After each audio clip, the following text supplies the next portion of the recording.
नमस्कार, मैं हूं अंजू पंकज। खबरों की खबर में आपका स्वागत है। सीएए के खिलाफ जो लोग लामबंद हैं, आज मैं उनसे बात करना चाहती हूं। ये लोग अब किसी से छिपे नहीं हैं। कांग्रेस और वामपंथी पार्टियों समेत लगभग सभी विपक्षी पार्टियां और कुछ भटके हुए बॉलीवुड स्टार्स, ये सारी पार्टियां और टुकड़े टुकड़े गैंग दरअसल एक ही थाली के चट्टे बट्टे हैं। सेकुलरिज्म के नाम पर ये पूरी बिरादरी सिर्फ ढोंग ही करती आ रही है। इनके नाम बदल जाते हैं लेकिन इनकी फितरत नहीं बदलती। लोगों को बांटने की इनकी फितरत और सत्ता का लालच, दरअसल इन्हें देश हित कहीं नजर ही नहीं आता। सीएए, आर्टिकल 370, एनपीआर या एनआरसी की देश के लिए क्या अहमियत है, क्यों ये सभी देश की सुरक्षा के लिए जरूरी है, ये टुकड़े टुकड़े बिरादरी समझना ही नहीं चाहती। सत्ता हाथ से जाने से कांग्रेस, जो विपक्ष की गैंग लीडर बनी हुई है, वो दरअसल इतनी परेशान है कि देश की सुरक्षा को भी दांव पर लगाने से इन्हें कोई गुरेज नहीं है। जी हां, यही वो लोग हैं जो सीएए की आड़ में कश्मीर की आजादी का मुद्दा उछाल रहे हैं।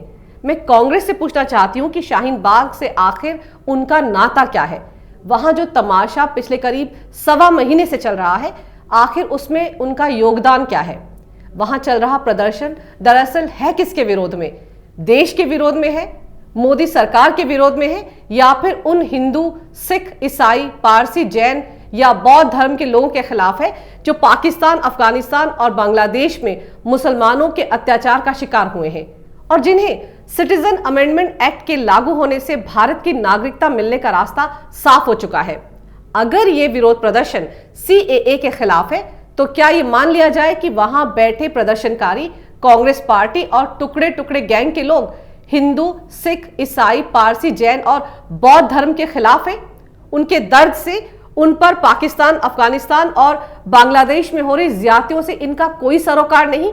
और अगर ये वाकई सीएए का विरोध हो रहा है तो कांग्रेस पार्टी या उनका गैंग ये समझाएगा कि वहां पर देश विरोधी नारे क्यों लगाए जा रहे हैं। आजाद देश में रहते हुए ये किसकी आजादी की बात हो रही है? जिन्ना वाली आजादी कौन सी आजादी है? कौन सी आजादी आप लोगों को भारत जैसे लोकतांत्रिक देश में नहीं मिल रही है? जिस देश में रहते हो, जिस देश का नमक खाते हो, जिस देश में तमाम सुख सुविधाएं और रियायतें लेकर यहां पर सालों से रह रहे हो, उसी की बर्बादी के नारे क्यों लगाए जा रहे हैं? वहां पर कश्मीर की आजादी के प्ले कार्ड क्यों नजर आ रहे हैं? कश्मीर से अनुच्छेद 370 हटने का मुद्दा सीएए के साथ आखिर कौन जोड़ रहा है?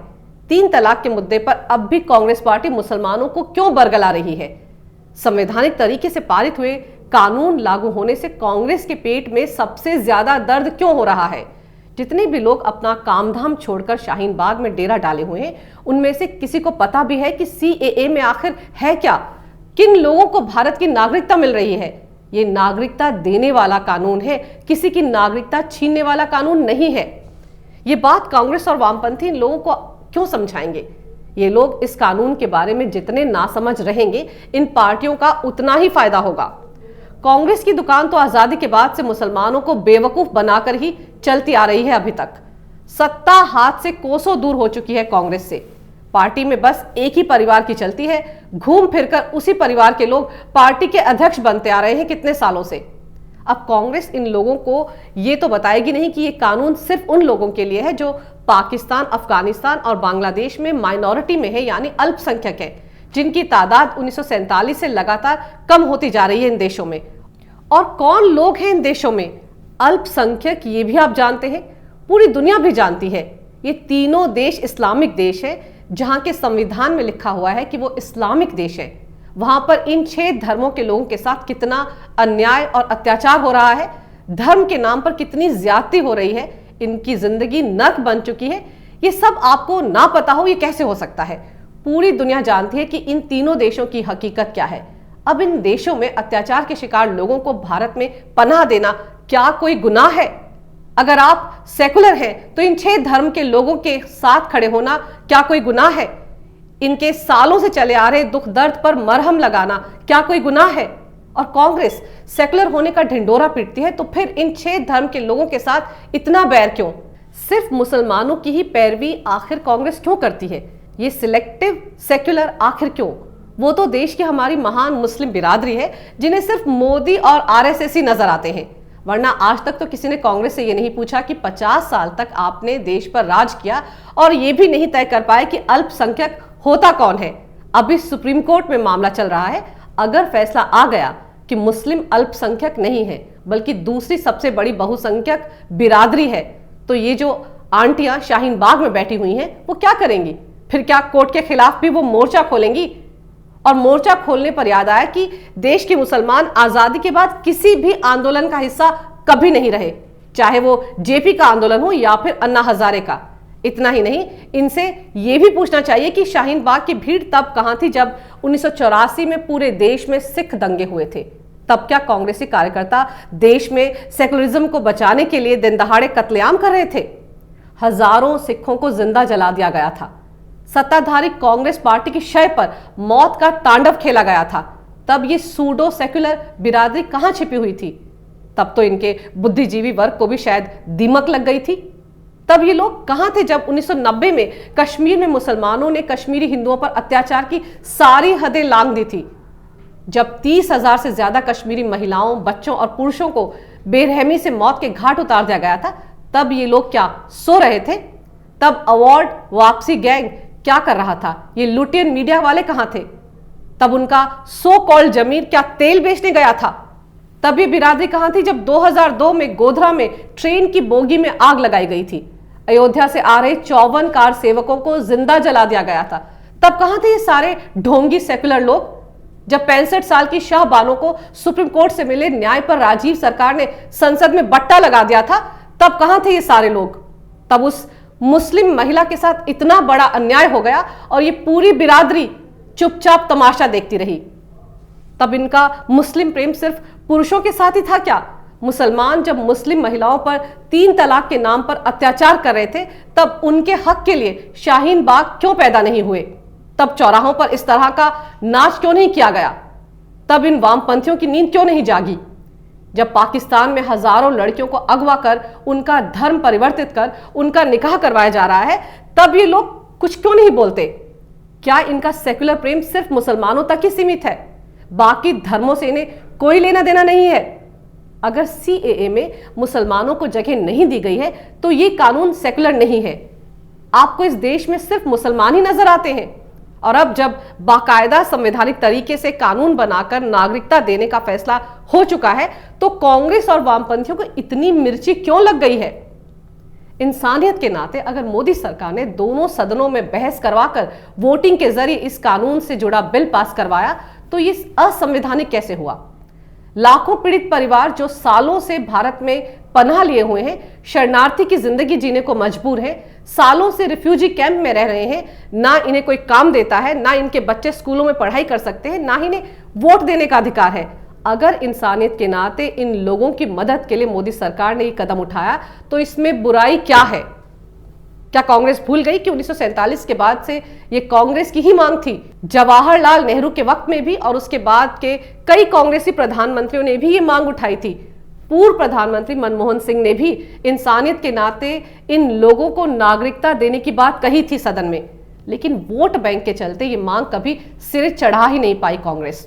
खैर, अब मोदी सरकार ने जैसे ही सीएए लागू किया, तभी से जिस तरह से कांग्रेस और टुकड़े टुकड़े गैंग लगातार छाती पीट रहे हैं, तो क्या ये मान लिया जाए कि सब हिंदू विरोधी हैं, सिख विरोधी हैं, ईसाई विरोधी हैं, पारसी विरोधी हैं, जैन विरोधी हैं और बौद्ध धर्म के भी विरोधी हैं? इन सबको परेशानी इस बात से है कि इस कानून से मुसलमानों को बाहर रखा गया है। बिल्कुल मुसलमानों को बाहर रखा गया है और ये 100% सही फैसला है। क्यों शामिल करें उन देशों के मुसलमानों को इस कानून में? उन्हें इस कानून में शामिल करने की एक भी वजह तो बताइए। जिन देशों के सताए हुए नागरिकों को भारत में नागरिकता देने का फैसला हो चुका है, वो सारे देश इस्लामिक देश है, यानी मुसलमान वहां बहुसंख्यक है। उन्हें वहां कौन सताएगा और क्यों सताएगा? उन पर जुल्म कौन करेगा? लेकिन पाकिस्तान, अफगानिस्तान और बांग्लादेश के मुसलमानों के लिए भारतीय मुसलमान जिस तरह से अपने ही देश के खिलाफ नारे लगा रहे हैं, उससे तो यही लगता है कि इस्लामिक देश होने के बावजूद इन तीनों देशों में मुसलमानों को उनके बुनियादी हक मिल ही नहीं रहे हैं। तब तो ये और भी शर्मनाक बात हो गई। मुसलमान इस्लामिक देशों में भी सुरक्षित नहीं है। क्या कांग्रेस शाहीन बाग से ये संदेश देने की कोशिश कर रही है? जनाब, पूरी दुनिया जानती है कि इन देशों में वो मुसलमान ही हैं जो अल्पसंख्यक हिंदू, सिख, ईसाई, पारसी, जैन और बौद्ध धर्म के लोगों पर कहर बरपा रहे हैं। उनकी नाबालिग बेटियों को अगवा कर जबरन धर्म परिवर्तित कर उनका मुसलमान लड़कों से निकाह करवा रहे हैं। पाकिस्तान में हर साल 1000 से ज्यादा ऐसे मामले सामने आते हैं। हर रोज एक नया मामला सामने आ रहा है। जरा सोचिए उन परिवारों के बारे में जिनकी बेटियों के साथ वहां हर रोज ये अधर्म हो रहा है। चलिए ये बताइए कि CAA में मुसलमानों को आखिर क्यों शामिल किया जाए? कौन से ऐसे मुसलमान हैं इन 3 देशों में जो मुसलमानों के अत्याचार का शिकार हैं? और दूसरा, अगर वो परेशान है तो भी भारत में ही पनाह क्यों लेना चाहेंगे? पूरी दुनिया में 100 से ज्यादा इस्लामिक देश है, वो वहां भी जा सकते हैं। और अगर पाकिस्तान में अहमदिया और शिया मुसलमानों के साथ भेदभाव हो भी रहा है तो भारत की समस्या नहीं है, वो पाकिस्तान की समस्या है। मैं तो ये भी पूछना चाहूंगी कि क्या 1947 से आज तक एक भी अहमदिया या शिया मुसलमान भारत में आया है क्या? अगर आया है तो उनके नाम बताइए। जब कोई आ ही नहीं रहा है तो उसके लिए आप देश में इतना स्यापा क्यों कर रहे हो? रोहिंग्या मुसलमानों की भी चिंता भारत के लोगों को क्यों हो? उनकी चिंता उस देश को होनी चाहिए जहां के वो मूल निवासी हैं। उससे कांग्रेस पार्टी या टुकड़े टुकड़े गैंग समेत भारतीय मुसलमानों का क्या लेना देना है? वो ये कैसे किसके बहकावे में आकर ये मान सकते हैं कि CAA मुस्लिम विरोधी है? और अगर मोदी सरकार गैर कानूनी तरीके से देश में घुसाए बांग्लादेशी मुसलमानों को, रोहिंग्या मुसलमानों को वापस उनके देश भेजना चाहती है तो बुराई क्या है? अपने देश को सुरक्षित रखना क्या कोई गुनाह है? आप अपने घर में किसी को भी घुसने नहीं देते हैं। कांग्रेस के नेता ही बताएं कि क्या कोई भी सोनिया गांधी, राहुल गांधी या प्रियंका गांधी के घर में ऐसे ही घुसपैठ कर सकता है? शाहीन बाग में बैठे लोग चाहें तो आजमा कर देख लें, एक बार इनके घरों में घुसपैठ करके देख लें, सारे फंडे क्लियर हो जाएंगे। फिर पता चलेगा कि क्या होता है घुसपैठिए का अंजाम। क्या वहां आने वाले लोगों की, यहां तक कि कांग्रेस के कार्यकर्ताओं की चेकिंग नहीं होती है? ठीक वैसे ही जैसे आजकल आप किसी भी सोसाइटी या अपार्टमेंट में गेट पर रखे रजिस्टर में बिना अपना अता पता लिखे अंदर जा ही नहीं सकते। वहां गेट पर खड़े गार्ड आपको बाहर ना फेंक दे तो बताना। सुरक्षा के नाम पर यह सब कुछ इन सोसाइटीज में होता है। ये जो बॉलीवुड के दिग्गज आजकल कुछ ज्यादा ही सक्रिय हैं, आप उनके बंगलों में घुसकर दिखा दीजिए। अगर आप अपने घर, सोसाइटी और अपार्टमेंट में सुरक्षा का इतना तामझाम करते हैं तो ये तो देश है 125 करोड़ से भी ज्यादा नागरिकों का देश है। क्या देश की सुरक्षा के लिए घुसपैठियों को बाहर करना या उनके देश उन्हें वापस भेजना एक गुनाह है? शशि थरूर और मणिशंकर अय्यर जैसे लोग संविधान में मिली अभिव्यक्ति की आजादी के नाम पर देश के लोकतांत्रिक ढांचे को तहस नहस करने पर आमादा हैं। इन लोगों के साथ बॉलीवुड के कई सितारे भी राग अलाप रहे हैं कि CAA देश की सेकुलर विचारधारा को चोट पहुंचा रहा है। जनाब, भारत एक सेकुलर देश है। यहाँ सभी धर्मों को एक ही नजर से देखा जाता है। यहाँ की संस्कृति भी यही कहती है कि शरण में आए इंसान को अभयदान मिलना चाहिए, उसे इज्जत से जीने का अधिकार मिलना चाहिए। इसीलिए CAA में हिंदू, सिख, ईसाई, पारसी, जैन और बौद्ध धर्म के लोगों को भारत की नागरिकता देने का फैसला किया गया है। कोई तो ये बताए कि CAA में मुसलमानों को शामिल नहीं करने से ये कानून भारतीय मुसलमानों के खिलाफ कैसे हो गया? सेकुलरिज्म की परिभाषा मुसलमानों के बिना अधूरी कैसे है?